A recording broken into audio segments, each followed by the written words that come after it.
Hello বন্ধুরা, বং শর্মিস কিচেনে তোমাদের আবারও অনেক অনেক স্বাগত। আমি একটা নতুন রেসিপি নিয়ে এসেছি, যেটা হচ্ছে শশার ঘন্ট। শশার ঘন্ট আমরা অনেকেই খেয়েছি, আবার অনেকেই খাইনি, কিন্তু এই শশার ঘন্টটা আমরা মুগ ডাল দিয়ে খেয়ে থাকি। তোমরা কি দিয়ে বা কিভাবে খাও তোমরা অবশ্যই আমাকে জানাবে। আর এই শশার ঘন্টটা একবার হলেও ট্রাই করবে বন্ধুরা, তোমাদের অবশ্যই ভালো লাগবে। আর গরম ভাতের সঙ্গে খেতে তো খুবই ভালো লাগে। তো আজকে তোমাদের সঙ্গে তাহলে ওই রেসিপিটাই শেয়ার করি, চলো। প্রথমে শশাটা ভালো করে ধুয়ে কেটে নিয়েছি আর মুগ ডালটা ধুয়ে নিয়েছি।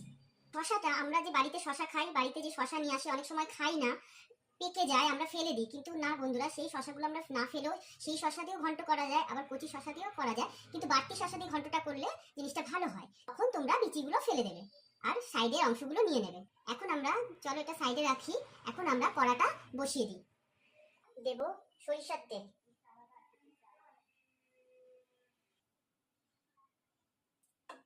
জিরে, লঙ্কা এবং তেজপাতা। কয়েক সেকেন্ড নাড়াচাড়া করে এখন আমরা কাঁচা ধুয়ে রাখা মুগ ডাল দিয়ে দেবো। এবার আমরা ডালটা হালকা ভেজে নেব।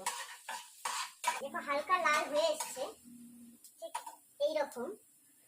দেখতে পাচ্ছ কিনা বন্ধুরা, আমার ক্যামেরাটা খুব একটা ভালো নয় মোবাইলে, তাও তোমাদের দেখাচ্ছি।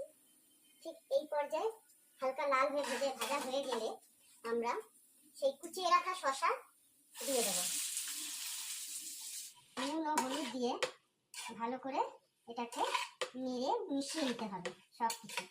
এরপরে আমরা এটা ঢাকনা চাপা দিয়ে রান্না করব। শশা থেকে যে জল বেরোবে সেই শশার জলেই যেন মুগ ডালগুলো সেদ্ধ হয়ে যায়, সেই জন্য আমরা আঁচ কম করে করে ঢেকে ঢেকে হতে দেবো রান্নাটা। ঢাকাটা খুলে আমরা আরেকবার নেড়ে দেব। আমাদের গ্যাস কম করে আস্তে আস্তে জিনিসটা রান্না করতে হবে, একটু সময় নিয়ে করতে হবে রান্না। এক্ষেত্রে শশাও পুরো গলে যাবে না এবং ডালটাও পুরো গলে যাবে না, ঘন্ট যেরকম হয় ঠিক সেই স্ট্রাকচারেই আসবে। জলটা মনে হচ্ছে শুকিয়ে গেছে শশার, তার জন্য আমি সামান্য 1-2 চামচের মতন আমরা জল দিয়েছি। এইভাবে বারে বারে ঢাকা খুলে খুলে আমাদের একটু একটু করে নেড়ে দিতে হবে এবং আবার ঢাকনা দিয়ে রান্না করতে হবে।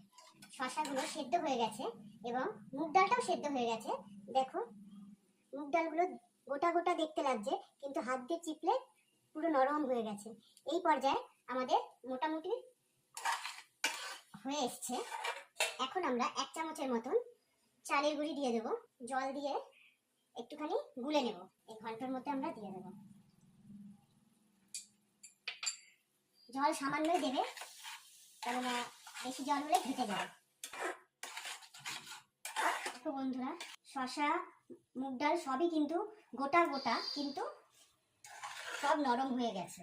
এই পর্যায়ে আমরা 1 চামচ চিনি দেব, দিয়ে ভালো করে নাড়ব এবং এই সময় নুনটা আরেকবার দেখে নেব ঠিক আছে কিনা। আর একটু লাগবে বন্ধুরা নুন, ওই 1 চামচ নুন দিয়েছিলাম, আরও 1/2 চামচের মতন নুন আমার এখানে লেগেছে। তোমরা তোমাদের রান্নার পরিমাণ অনুযায়ী বুঝে দেবে।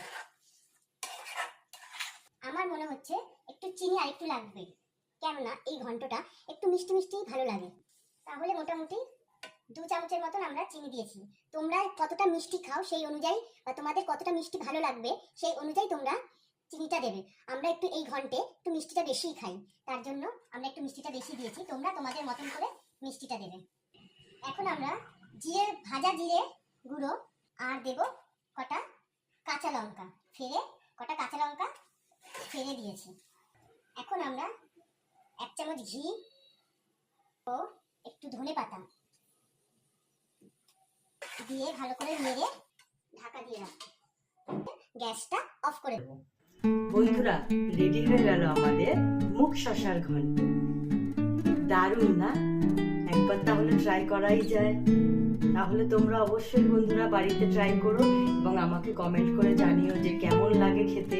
কথা দিচ্ছি বন্ধুরা, এই রেসিপি তোমাদের ভালো লাগবেই। আজকের জন্য টাটা বন্ধুরা, দেখা হচ্ছে নেক্সট ভিডিওতে। টাটা।